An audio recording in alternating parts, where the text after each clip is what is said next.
From the Chum Television Building in downtown Toronto, Bravo presents Live at the Rehearsal Hall, hosted by Lance Chilton. On the strength of one spectacular album, he's gone from complete obscurity to become one of the biggest stars in the music business today. His well-crafted songs are born from personal experience, and they've struck a common chord with millions of people around the world. Ladies and gentlemen, please welcome James Blunt.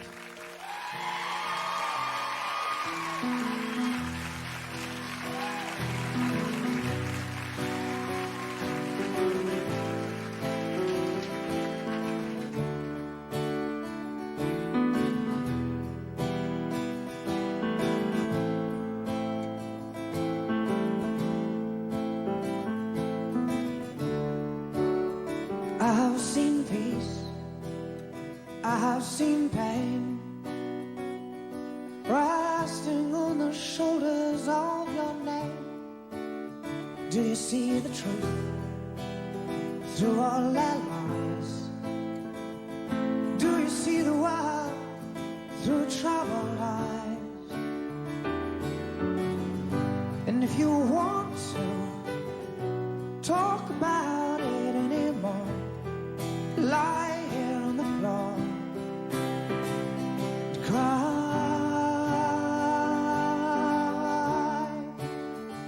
on my shoulder. I'm a friend. I have seen birth, I have seen death, live to see a lover's final breath. Do you see my guilt? Should I be alright? Is the fire of hesitation burning bright? And if you want to talk about it once again, on you I depend. Cry on your shoulder. You're a friend. You and I have lived through many things. Hold on to your heart. I would cry for anything, but don't go tearing your life apart. I have seen fear, I've seen faith, seen the look of anger on your face. And if you want to talk about it anymore, lie here on the floor and cry on my shoulder.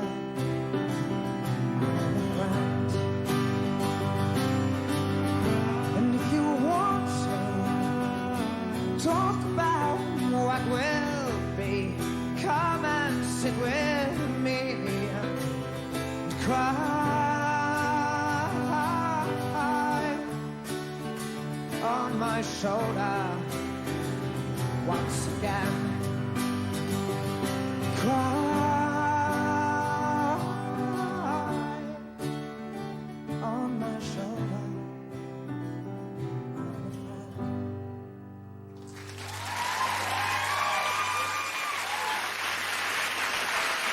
Hi, everybody. Welcome to the Rehearsal Hall tonight. My name's Lance Chilton. Our guest is James Blunt.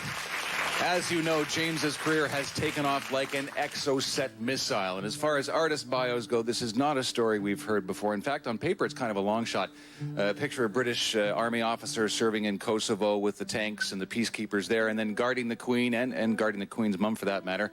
Then he hangs up his stripes because he decides he wants to be a musician and records an album. Well, that album, as of today, has sold something like 10 million copies or so. And James has not stopped touring except to pick up the odd award for Back to Bedlam. And we're going to hear some stories tonight as well from James. But first, more music. Here's James Blunt.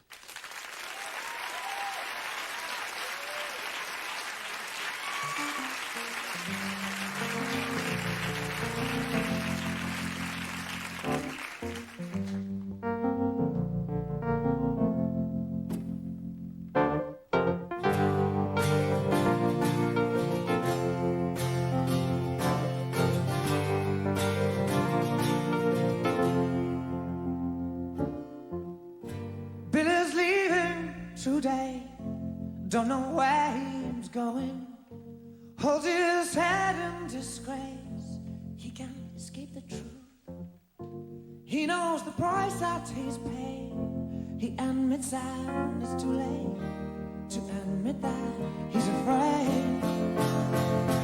Tomorrow comes, sorrow becomes his soulmate. The damage is done, the prodigal son is too late. Oh, doors closed, but he's always open to real time in his mind. Oh, Billy.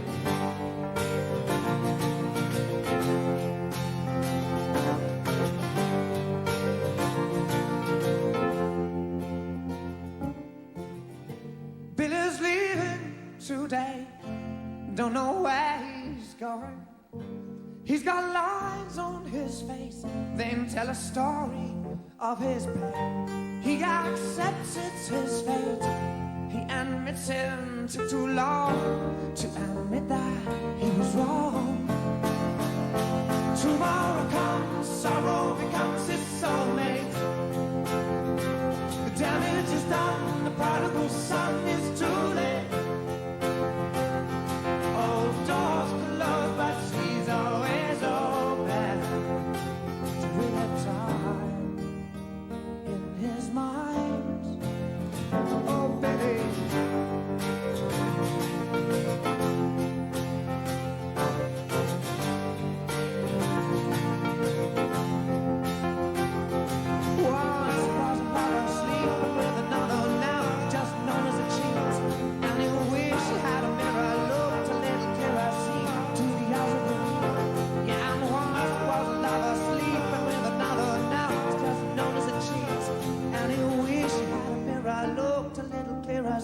To the eyes of the wind. Tomorrow comes, sorrow becomes his soulmate. The damage is done, the prodigal son is too late, too late. Oh, doors closed, but he's always open to real time in his mind. Oh, Billy.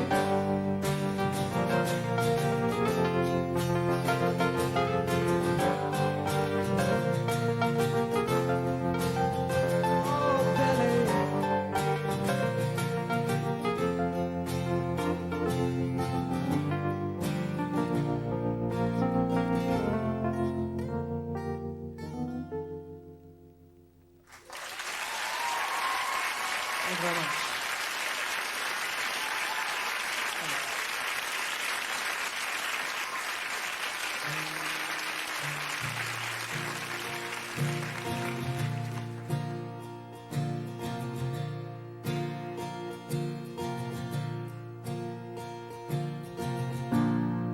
Beautiful dawn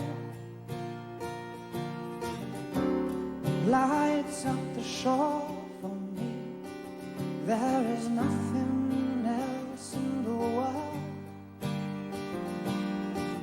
I'd rather wake up and see with you. Beautiful dawn. I'm just chasing time again. Thought I would die a lonely man in endless night, but now I'm high, running wild among all the stars above. Sometimes it's hard to believe you remember. Beautiful dawn melts with the stars again. Do you remember the day when my journey began? Will you remember the end of time? Beautiful dawn, you're just a blowing my mind again.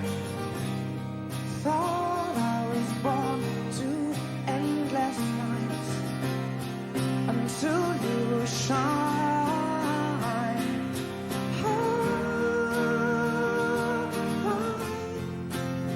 Running wild among all the stars above some time.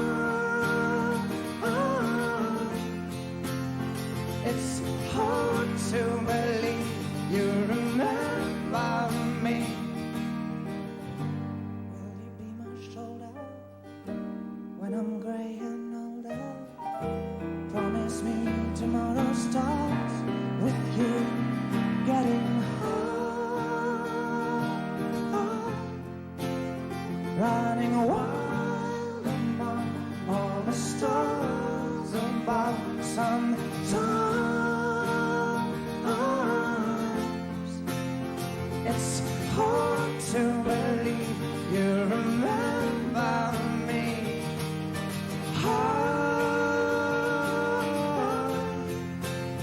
Running wild among all the stars above some times.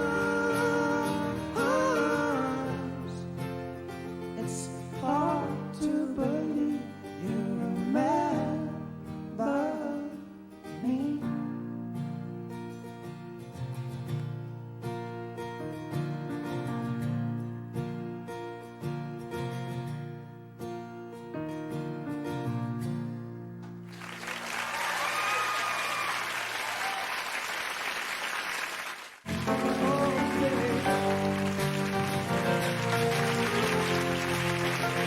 Welcome back to the Rehearsal Hall, everybody. Our guest tonight is James Blunt. Now, I think that we have an expectation of artists that they are by nature pacifists, thanks to Joan Baez and John Lennon and Bob Dylan and so forth. But you are trained to do some... If you're trying to insinuate I'm pro-war, that's really No. wrong. No, let me finish. No.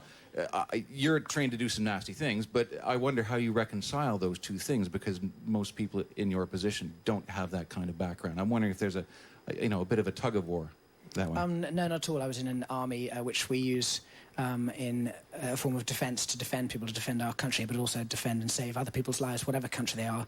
I was fortunate enough, if fortunate is the right word, fortunate enough to be in Kosovo in '99, where our job was to save people's lives. People have been offensive enough to ask me how many lives I've taken whilst in the army. And That's not a good question. And my answer has always been that as a team, as a group of people, we saved thousands of lives. And I'm very glad that I was involved in a conflict that I could at least walk away and say that and feel confident in that.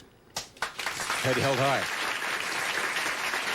I understand some of your career too. You had a brush with Canada as well when you were serving. Yeah, when I got a commission as an officer in the army. I was a second lieutenant, and they sent me to the very dangerous country at the time they briefed me about, called Canada, and it was actually... It was the Republic of Alberta, wasn't it? You'll understand better when I say I was based near a place called Medicine Hat. It was great danger. And I was based here, and I was a Russian for 6 months. And during that time, the British came out and fought us. And I was dressed up as a Russian, in Russian vehicles, Russian tactics. Yeah. And I lost. But that was my job. To this day... To lose. Alberta is free. You've had a phenomenally great ride so far in your musical career. I mentioned 10 million albums. It's probably gone up since the show started. This time last year, you were playing at the Campus Cafe in Montreal. And then this year you played at the Bell Arena, which seats 15 or 16,000. That's a super, super quick ride. How do you feel about how quickly this has all gone for you?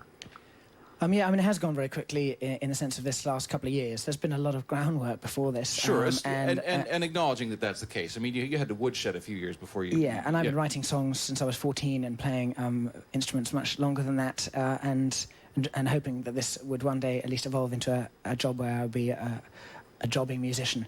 And I'm not 15 now, so But then I guess it's been remarkable to come to Canada just over a year ago, I suppose, was the first time, and do these very small shows, and then to walk back a few months later and have these phenomenal audiences of great numbers, but also with immense enthusiasm, has been incredible. I'm very glad we've started our final leg of the world tour here in Canada, because not only the audience is large, but they do seem very enthusiastic, and they're definitely sending us off with a bang. That's a compliment to you.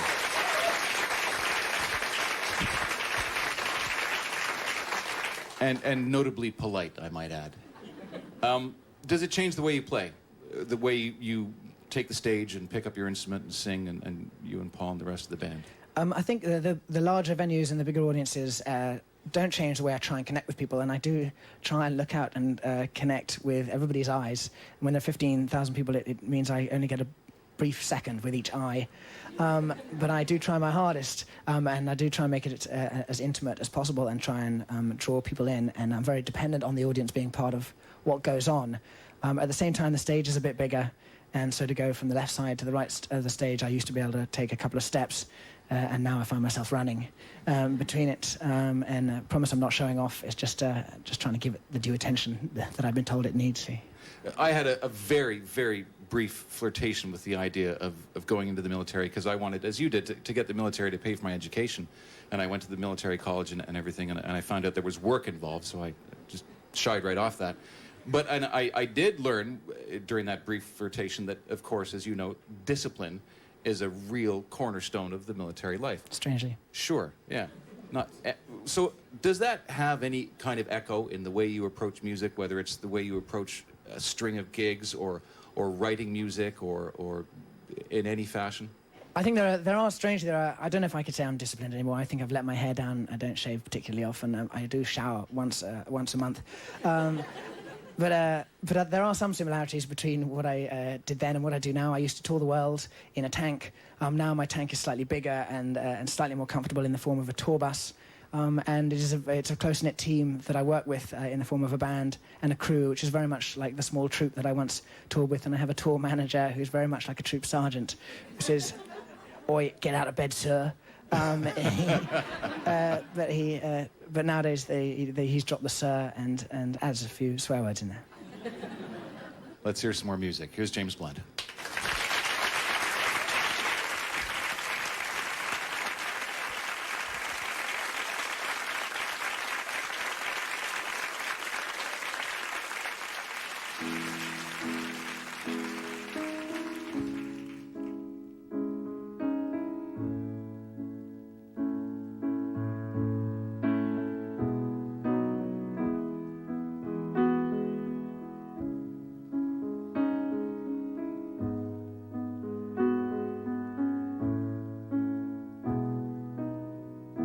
Did I disappoint you or let you down?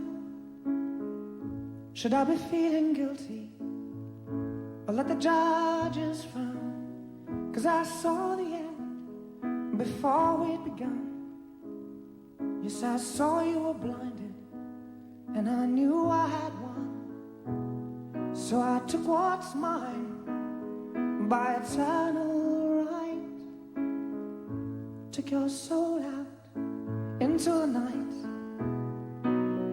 It may be over, but it won't stop there. I am here for you, if you'd only care. You touched my heart, you touched my soul. You changed my life and all my goals. And love is blind, and that I knew when my heart was blinded by you. Have kissed your lips and held your hand, shared your dreams and shared your bed. I know you well, I know your smell. I've been addicted to you. Goodbye, my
been the one. You have been the one for me.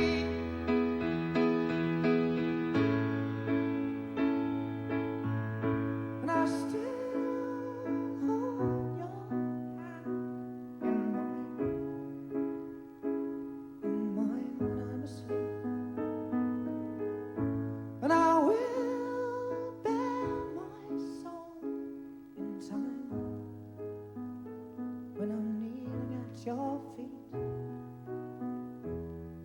Goodbye, my lover. Goodbye, my friend. You have been the one. You have been the one for me. Goodbye, my lover. Goodbye, my friend. You have been the one. You have been the one for me. I'm so hollow, baby. I'm so hollow. I'm so hollow. I'm so hollow, baby. I'm so hollow. I'm so hollow.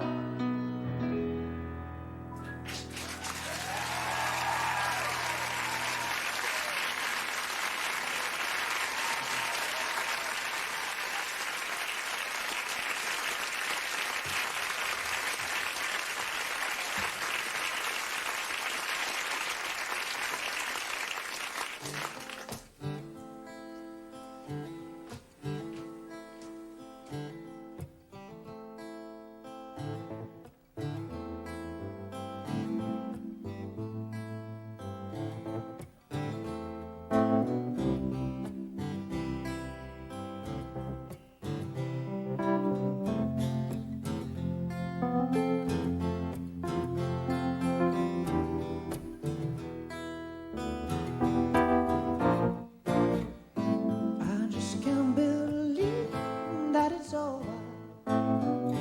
We were chilling out on the sofa, thinking how the guitar goes in a song that no one knows. Did you lick that line yourself, or did the voodoo magic help? Does everyone have a different take? Are you just cool? But I'm just fake. Does everyone get hypnotized by your fire? So long, Jimmy, so long, though you only stayed a moment. We all know that you're the one singing. So long, Jimmy, so long. Sure, we're glad for the experience. We'll miss you now you're gone. We're just swimming in your soul, 'cause we all wish we'd wrote the song. Life goes on.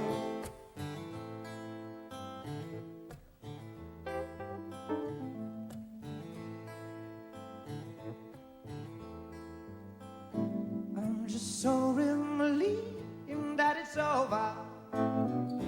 We were hanging out, going nowhere, thinking how the guitar goes in a song that no one knows. Did you burn that bridge yourself, or did the voodoo magic help? Does everyone have a different take? Are you just cool? But I'm just baked. Does everyone get mesmerized by your fire? So long, Jimmy, so long, though you only stayed a moment. We all know that you're the one singing. So long, Jimmy, so long. Sure, we're glad for the experience. We'll miss you now you're gone. We're just swimming in your soul, 'cause we all wish we'd wrote the song. Life goes on.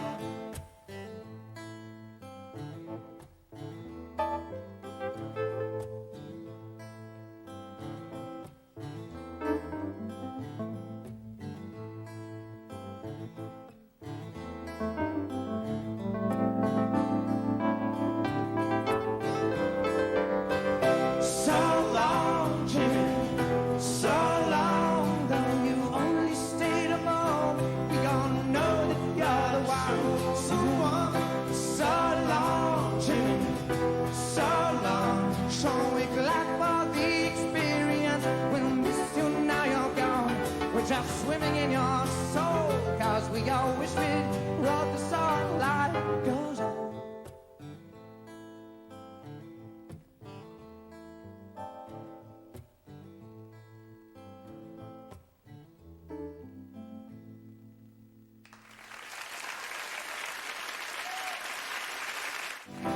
So long, James, so long. Welcome back to the rehearsal hall. Tonight, our guest is James Blunt. If you missed it earlier, James did some time with the UN in Kosovo. He was serving as an officer in the British Army, and that's when you wrote this song that you're going to play. It's called No Bravery. Tell us about it. Yeah, well, I told you about I served in Canada, and then from there it was I went directly to Kosovo, and it was a war between the Serbs of Kosovo and the Albanians of Kosovo, and there were obscene acts of genocide going on and murder on both sides. I was sent there as a peacekeeper after we'd done an initial bombing campaign, which I was involved in too, and then I wrote this song, and it doesn't really require. It didn't require much imagination. It didn't really require much political stance, left or right. And people say, is it an anti-war song? I haven't written it as an anti-war song. I've just written it as a song that describes war. And it's up to the listener really to make their own minds up. And if you come out of it and think it's a pro-war song, then you're very confused. So it's just what you saw. But yeah, it's just really descriptive of the images that were in front of me and us as a group of people. And I think these images can be seen not only in that country but all across the world, in many different countries right now as we sit here. Yeah, unfortunately, you're right. Well, let's hear it. This is No Bravery, James Blunt.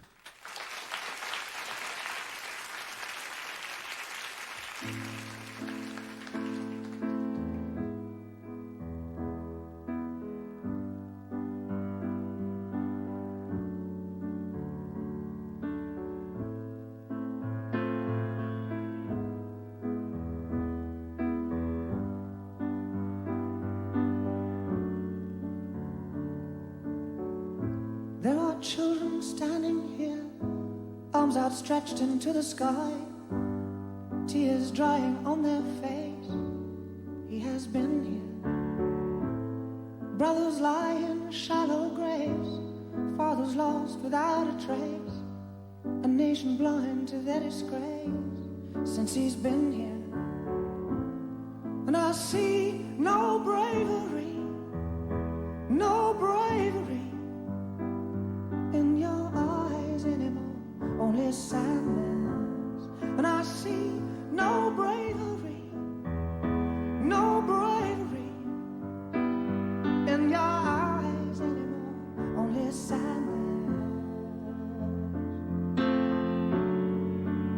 only sadness.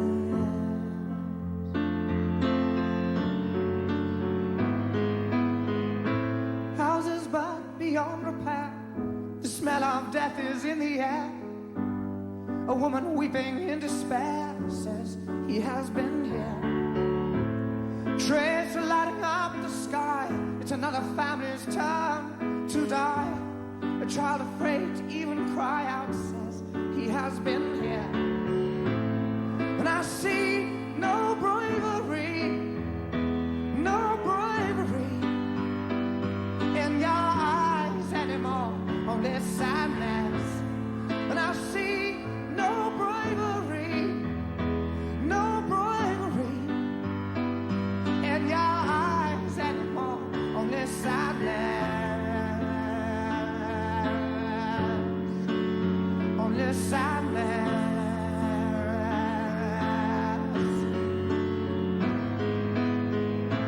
There are children standing here, arms outstretched into the sky, but no one asks them question why he has been here. Old men kneel to accept their fate, wives and daughters cut and raped. A generation drenched in hate says he has been here.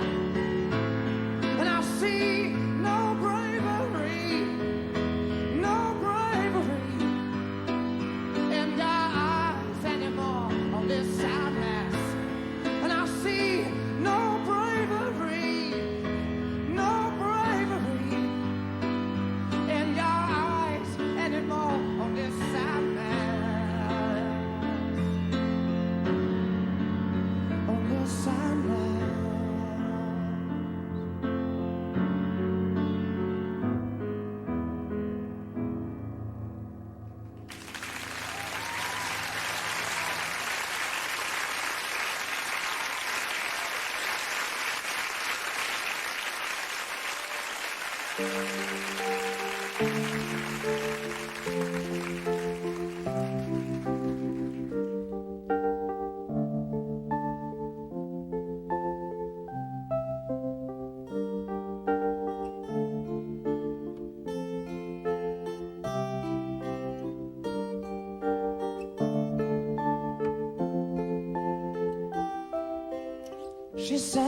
me, go steady on me. Won't you tell me what the wise men said when they came down from heaven? Smoked 9 till 7, all the shit that they could find, but they couldn't escape from you, couldn't be free of you. And now they know there's no way out, and they're really sorry now for what they've done. There were 3 wise men just trying to have some fun. Look who's alone now, it's not me, it's not me. Those 3 wise men, they've got a semi by the sea. Gotta ask yourself the question, where are you now? Gotta ask yourself the question, where are you now? Really sorry now, they want to know they got caught up in your talent show with you benicked little bastards in your fancy dress who just judge each other and try to impress, but they couldn't escape from you, couldn't be free of you, and now they know there's no way out. And really sorry now for what they've done. There were 3 wise men just trying to have some fun. Look who's alone now, it's not me, it's not me. Those 3 wise men, they've got a semi by the sea. Gotta ask yourself the question, where are you now? Gotta ask yourself the question, where are you now?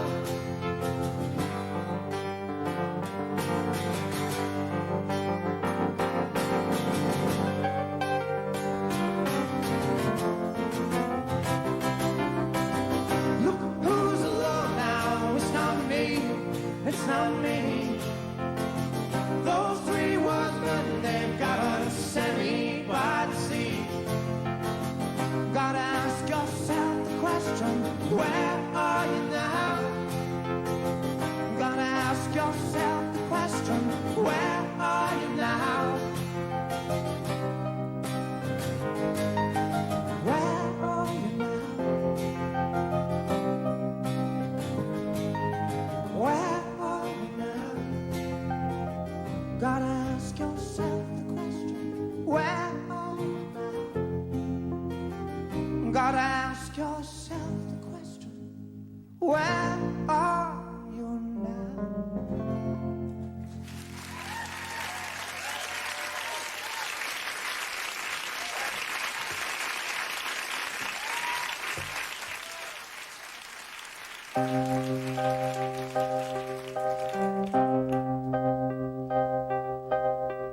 Take a look at my girlfriend, she's the only one I've got. Not much of a girlfriend, never seem to get a lot. Take a jumbo across the water, like to see America. See the girls in California, I'm hoping it's gonna come true, but there's not a lot I can do. Could we have kippers for breakfast? Mommy dear, they gotta have them in Texas, 'cause everyone's a millionaire. I'm a winner, I'm a sinner, do you want my autograph? I'm a loser, what a joke, I'm playing my jokes upon you, while there's nothing better to do. La da da da.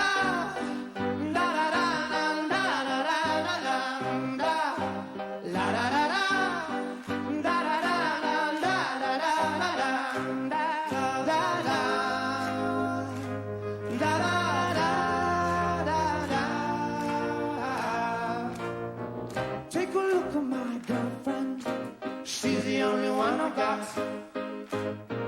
Not much of a girlfriend, I never seem to get a lot. Take a jumbo across the water, like to see America. See the girls in California, I'm hoping it's gonna come true, but there's not a lot I can do.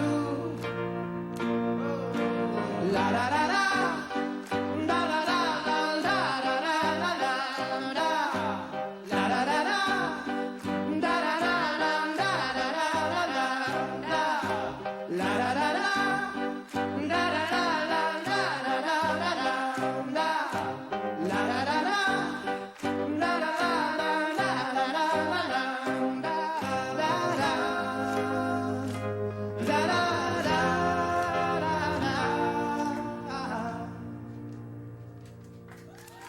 Fullbeard. Mr. Fullbeard.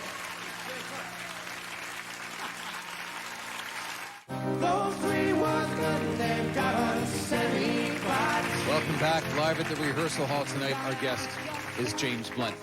James, some artists, when they're going to record an album or even to write songs, tend to set a goal to decide what they want to sound like and then chisel away at things until they've hit that mark. And others tend to, sort of follow their nose and see where it leads them. Which of those boxes would you tick? And you can tick both. Thanks. I guess I can hear the songs in my head. I can describe the way I hear them, although that's, just even in that description doesn't really work. So I spend a lot of time with my producer, Tom Rothrock, and with my band, talking complete and utter rubbish at them, and they listen very patiently and often try and draw from me what it is that I'm trying to explain for myself. But, that's the difficult thing. But the magic thing about music, you hear it in your head, and you can't possibly describe it in words, really. So fortunately, I've got some very patient people around me who allow me to describe it in far too many words, and eventually it happens. You heard the famous quote, talking about music is like dancing about architecture. It's tough to nail down, isn't it? Yeah. Linda Perry of Custard Records, who signed you in Texas to record this album, Back to Bedlam, as I understand it, and correct me if I'm wrong, gave you pretty much carte blanche to go and do your thing, and the results obviously have been terrific, phenomenal, and a success to boot. So you're going to make another album sooner rather than later, I would guess. How do you put aside all the expectations that now, whether you like it or not, are there because you've been so successful? How do you put those aside and just continue to do, to please yourself?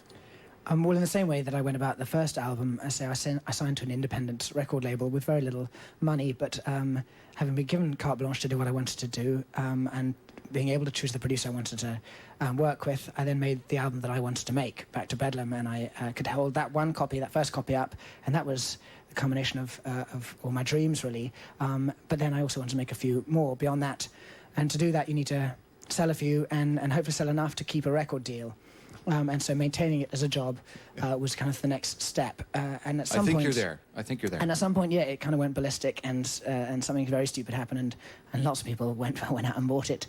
The great thing I have about that now is that I don't really have to worry about keeping my record deal. It's pretty much in the bag for a while, at least. And I could probably retire now, can't I? No, keep going. And I could retire. In fact, I'm going to retire. Okay. Sod it. Thanks for coming.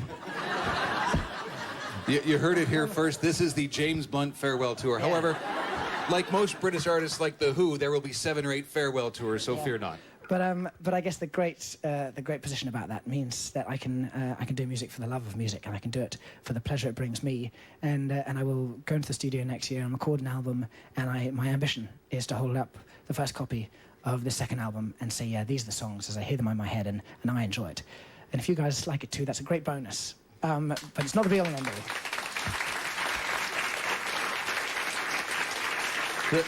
One of the living gods of the pop music pantheon, Elton John, held up your album, Back to Bedlam, and said, I love it. And he called You're Beautiful the new Your song. He put it I paid him to say that. Yeah. Well, you had to share a manager, so there probably was a bit of cash flow exchange there. But when you write an album and record it, and then you hear stuff like that, it must cause you some shortness of breath or something. Momentarily. Well, I think anyone who says that they like the music that I do, anyone who connects with it, be they Elton John or be they a regular person on the street, the opinions are of equal value to me, and I'm really appreciative for those opinions. The special thing about Elton John is that he doesn't need to say these kind of things publicly, and he goes out of his way to say these things if he feels that way. And he's been really supportive to me, but to dozens of new musicians along the way. And to say he took me out on tour, but he's said some great things publicly, and I will always be eternally grateful for that amazing support. Because you're right, he doesn't have to. He doesn't have to say anything. He can retire. I guess also a lot of people within the music industry and the media push it that way, perhaps try and make music a competition. And we look at the charts and we think, therefore, that number 1 is the winner and number 2 is not the winner. Well, I think it's kind of the wrong way to look at music in the first place. Music is about connecting with people, and it's not about being better or worse, is it? It's about it's the notion of competing musically doesn't exist. It's very confusing. One of the risks, I think, for especially someone from Britain, is that when you have success, when you've achieved something, and when you've connected with an audience, the British media are like a pack of feral dogs. And being successful in Britain and achieving something is a bit like sticking your head into a piranha tank. How have you dealt with that aspect of your accomplishments? Yeah, I mean, since I put my head above the parapet, then you're expected to get shot at a few times, and I've had my fair share of bizarre old stories out there, and a bit of bite. Are you pregnant? Yes, I am. Congratulations. And you're the father.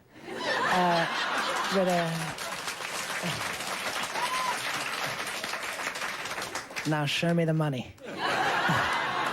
But as I was saying, we give the British press a hard time, I think, when we're overseas. I have to say, if the British press hadn't supported me to begin with, I wouldn't be anywhere near where I am now, and it's back at home in Britain that I got incredible support, and still have that. So again, I'm incredibly lucky for what they did in the first place. You know, when for the audience, you go to see an artist and you've heard a song of theirs on the radio and it's great and you love it, and you go to see the artist and the show's really good, but they didn't play that song, and you kind of go home thinking, well, they didn't play that song, right? Yeah. This isn't that show. James is going to play You're Beautiful now. Thanks, James. It's great to have you here. Continued success. Congratulations. Thanks for having me along.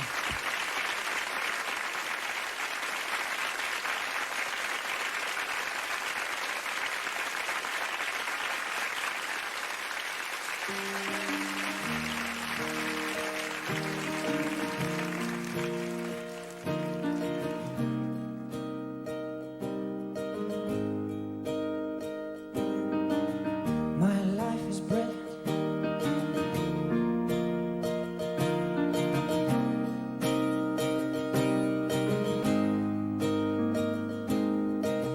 My life is brilliant. My love is pure. I saw an angel. Of that I'm sure. She smiled at me on the subway. She was with another man. But I won't lose no sleep on that, 'cause I've got a plan. You're beautiful. You're beautiful. You're beautiful. It's true. I saw your face in a crowded place, and I don't know what to do,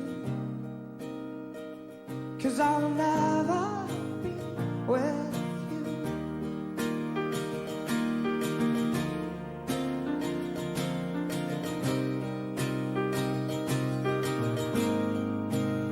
Yeah, she caught my eye as I walked on by. She could see from my face that I was fucking high, and I don't think that I'll see her again, but we shared a moment that will last till the end. You're beautiful. You're beautiful. You're beautiful. It's true. I saw your face in a crowded place, and I don't know what to do, 'cause I'll never be with you. Da la la, la la la, da la la la. You're beautiful. You're beautiful. You're beautiful. It's true. There must be an angel with a smile on her face when she thought that I should be with you.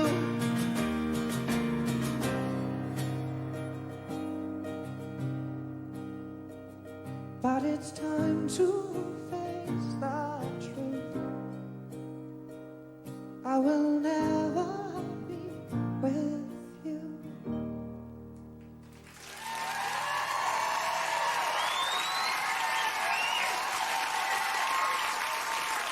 And this is Paul.